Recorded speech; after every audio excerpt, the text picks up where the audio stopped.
Jason uncovers the Ronnie deception. A Port Charles mystery unfolds. The recent reading of Monica Quartermain's will has left the residents of Port Charles reeling, but perhaps no one is more suspicious than Jason Morgan. While the rest of the Quartermain family has seemingly accepted the arrival of Monica's long-lost sister, Veronica Ronnie Bard, something deep in Jason's gut tells him that all is not as it appears. His years of experience navigating the dangerous underbelly of Port Charles have honed his instincts to a razor's edge, and those instincts are screaming that this woman who has suddenly inherited the Quartermain mansion is not who she claims to be. The first red flag for Jason came during the will reading itself.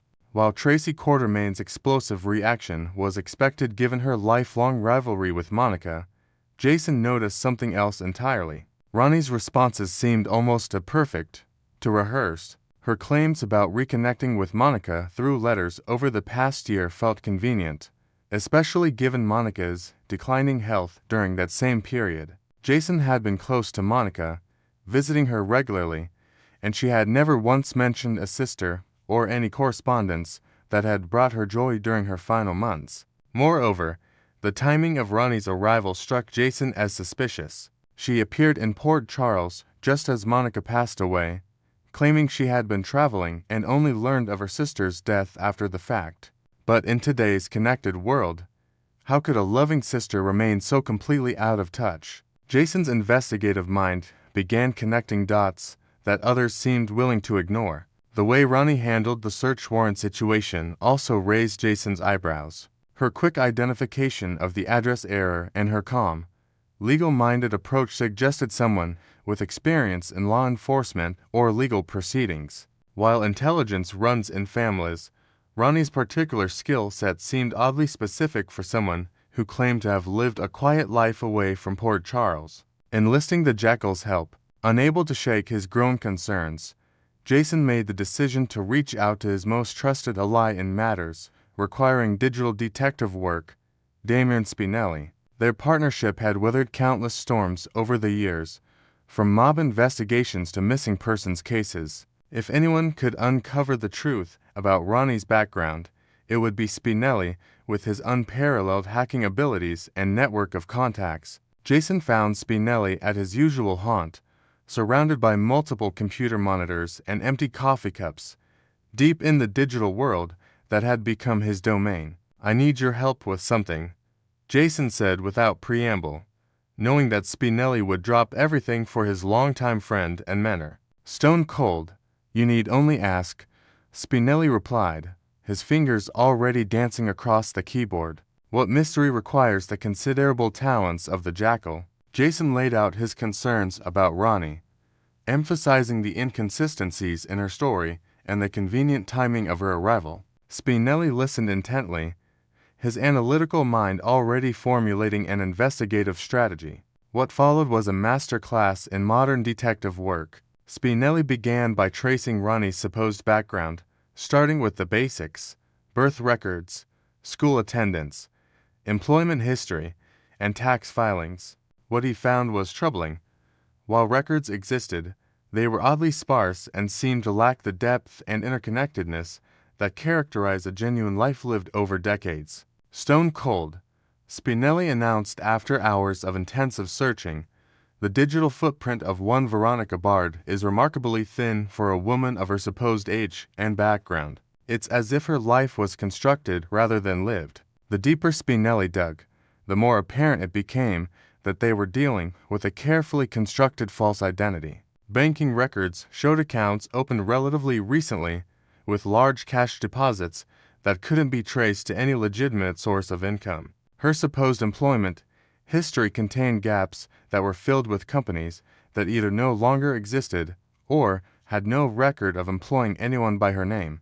Most damning of all, Spinelli's facial recognition software, running Ronnie's image against databases of known criminals and missing persons, returned a hit that sent chills down both men's spines. The woman calling herself Veronica Bard bore a striking resemblance to someone named Patricia Mills, who had been reported missing 3 months earlier from a small town in upstate New York. The shocking discovery. As Spinelli continued his investigation, a horrifying picture began to emerge. Patricia Mills had been a struggling actress who had fallen on hard times, making her the perfect target for someone needing a person who wouldn't be immediately missed. The real Veronica Bard, meanwhile, was very much alive but had been reported missing by concerned neighbors who hadn't seen her for weeks. "Jason," Spinelli said, his voice tight with concern, "I believe we're dealing with something far more sinister than simple identity theft. The real Ronnie Bard appears to have been abducted,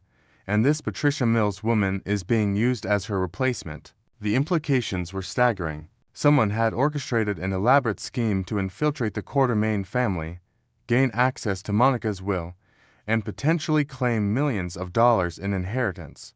But who was behind such an operation, and what had happened to the real Ronnie? Using his network of contacts and some creative hacking, Spinelli was able to trace recent credit card usage and cell phone pings associated with Patricia Mills' real identity. The trail led to a series of transactions in the Finger Lakes region of New York, culminating in activity near a remote property that had been recently purchased through a shell corporation.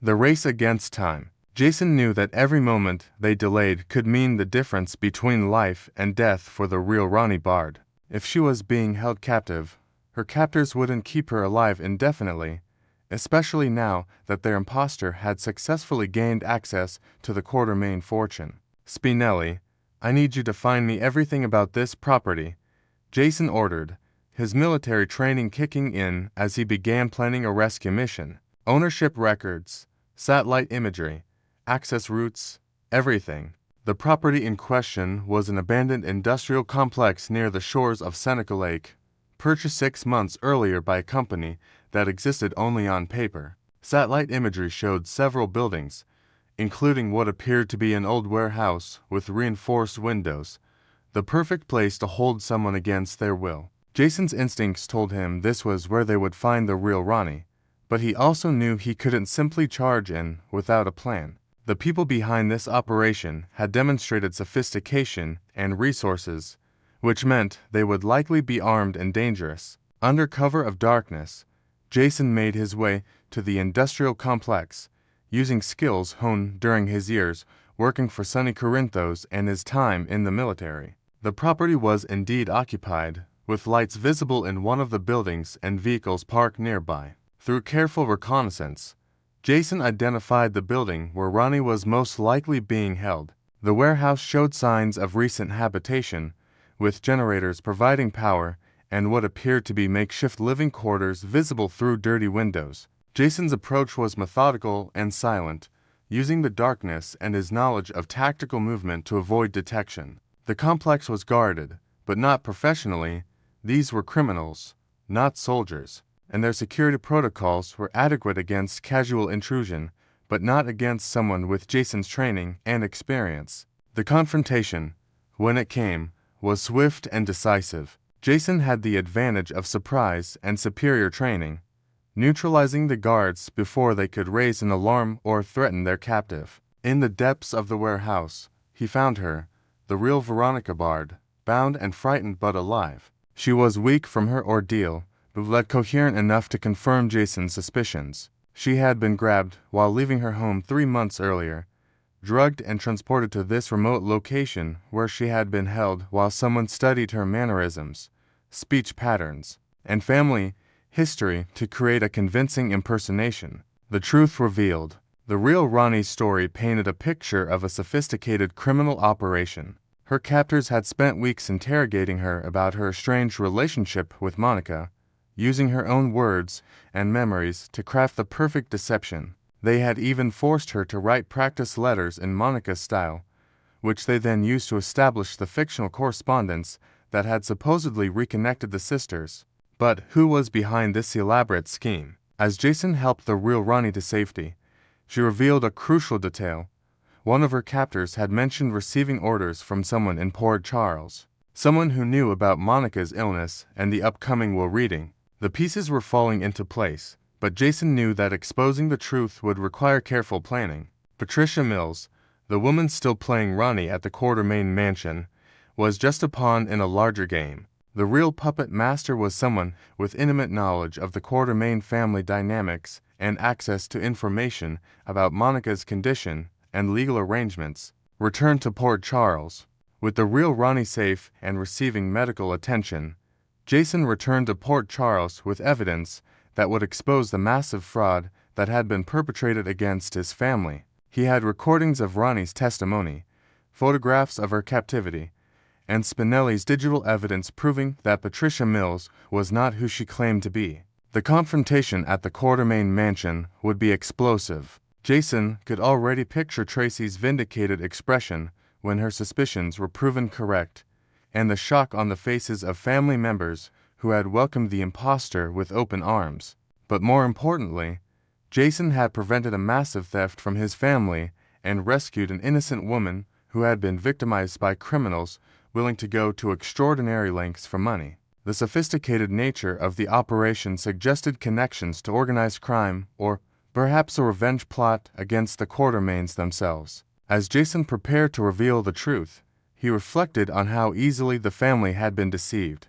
The imposter had studied her role well, providing just enough emotional connection to seem genuine while avoiding details that could be easily verified. It was a master class in manipulation that had nearly succeeded. The revelation would send shockwaves through Port Charles, not just within the Quartermain family, but throughout the community that had been following the drama of Monica's will. Questions would be asked about how such an elaborate deception could have succeeded, and the investigation into who orchestrated the scheme would likely reveal connections to other unsolved mysteries in Port Charles.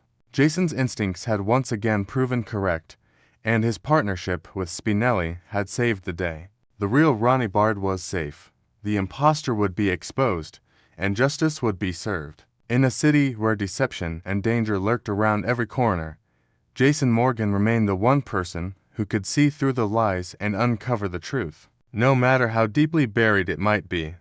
Next, we will learn about the intriguing possibility of young Rocco Falconeri scheming to exploit his unique bond with the enigmatic Britt Westburn, potentially unraveling long-buried secrets tied to the mysterious Nathan West. In the ever-twisting world of Port Charles, where family ties and hidden truths collide like waves against the harbor, Rocco Falconeri finds himself at the center of a burgeoning mystery. As the son of the dedicated detective Dante Falconeri and the sharp-witted journalist Lulu Spencer, Rocco has always possessed a keen curiosity that goes beyond his years. Recently, the revelation that Britt Westburn served as his surrogate mother during a tumultuous chapter in the town's history has ignited a spark in him, transforming mere interest into an almost obsessive quest for answers. Picture this: a teenage boy, grappling with the complexities of his own identity, suddenly confronted with a woman who carried him for 9 months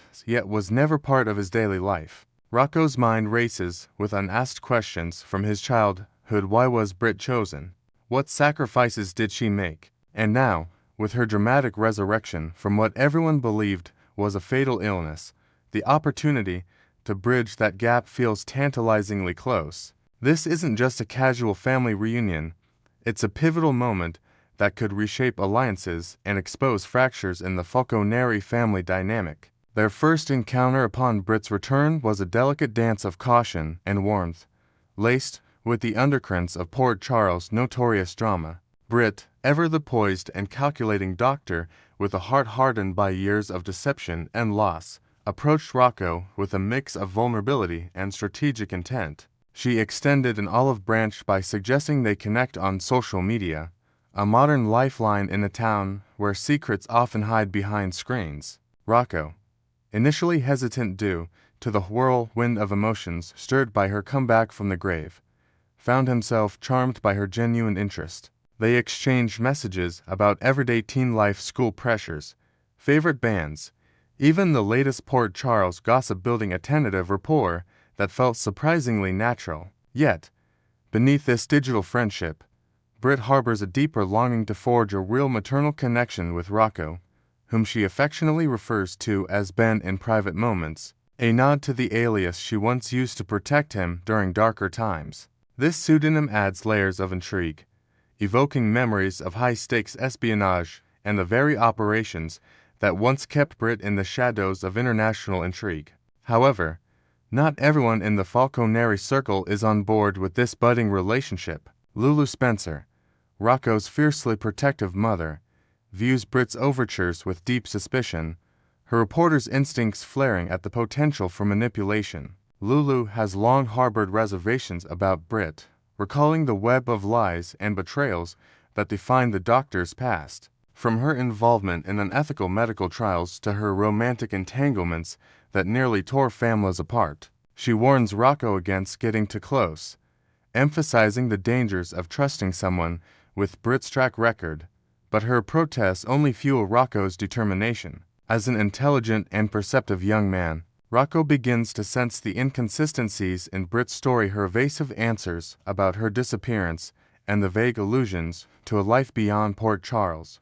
This internal conflict weighs on him, turning innocent chats into opportunities for subtle probing as he pieces together the puzzle of his surrogate mother's true intentions. The plot thickens dramatically with the unexpected return of Nathan West to Port Charles, a figure whose resurrection sends ripples through the community like a stone skipped across Quartermain Lake. Nathan, Britt's once beloved brother, was presumed dead after a harrowing confrontation with the criminal underworld, only to re-emerge with cryptic explanations that don't quite add up. Rocco, who has always seen Nathan as a sort of surrogate uncle, a cool, adventurous relative from afar, now finds himself bombarded with fresh questions. Why does Nathan seem so guarded around Britt? What shared history are they alluding to in hushed tones? As Rocco observes their interactions during a casual family gathering at the Metro Court, he notices the charged glances and whispered conversations, hinting at a conspiracy far deeper than family drama. This uncle connection, born from Britt's surrogacy role, positions Rocco uniquely to bridge the gap, but it also awakens a protective instinct in him, wondering if the man he admired from stories is truly who he claims to be. At the heart of this enigma lies Britt's carefully guarded secret about Nathan's revival, a tale woven with elements of experimental science, black market dealings, and perhaps even supernatural whispers that Port Charles rumors love to amplify. Britt, with her background in cutting-edge medicine, likely played a pivotal role in Nathan's return, possibly through a clandestine procedure involving cryogenic preservation or a radical serum developed in a hidden lab overseas. Rocco picks up on her discomfort whenever Nathan's name arises, her smiles too tight and her deflections too quick, leading him to speculate wildly in his journal: could she have risked everything, including her own life, to bring him back? This suspicion escalates into genuine concern as Rocco overhears a tense phone call where Britt mentions the risks we took and the enemies who still hunt us.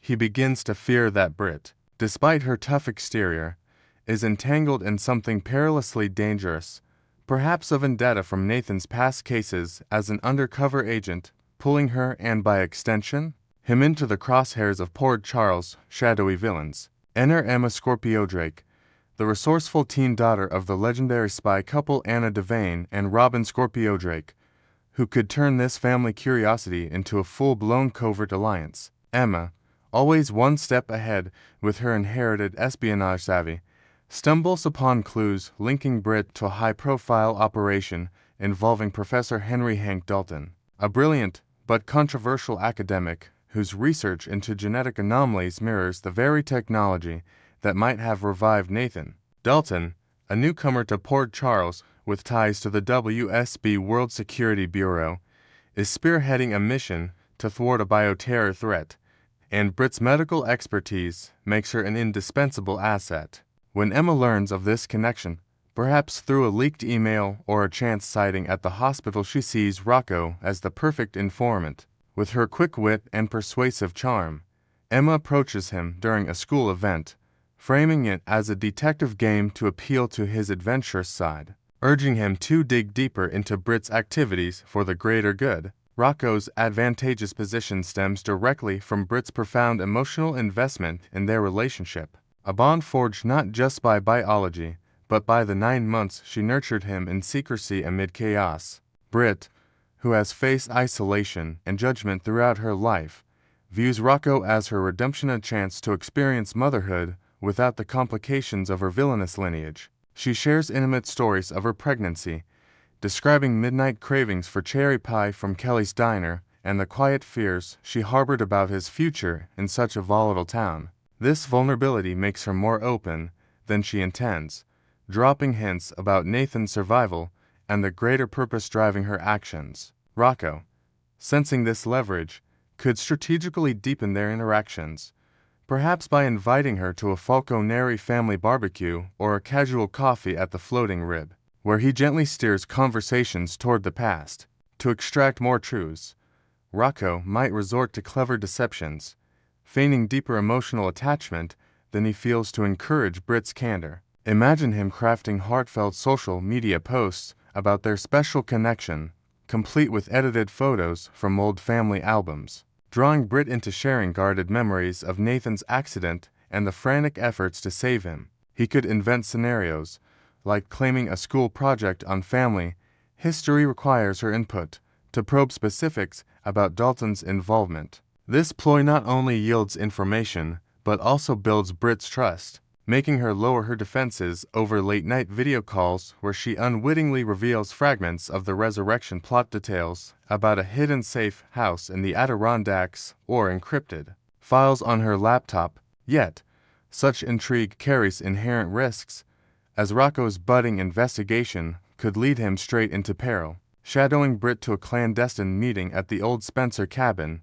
he might eavesdrop on a discussion between her, Nathan, and Dalton about countering a rival scientist's sabotage. Overhearing codes and threats that mark him as a target. Picture the tension, heart pounding in the bushes, phone clutched tightly to record snippets, only to narrowly escape notice when a suspicious noise alerts the group. This close call could introduce new dangers, like drawing the attention of Valentin Casadin's network, who have their own stakes in genetic research, or even facing a direct confrontation if Britt discovers his duplicity. Rocco's youth makes him bold but vulnerable, amplifying the stakes as he balances loyalty to his family with the thrill of uncovering the truth. Ultimately, by nurturing this alliance with Britt, Rocco stands poised to dismantle the veil over Nathan's story and any collateral surprises lurking in Port Charles' underbelly. He might uncover not just the mechanics of Nathan's return, a blend of Dalton's experimental nanotech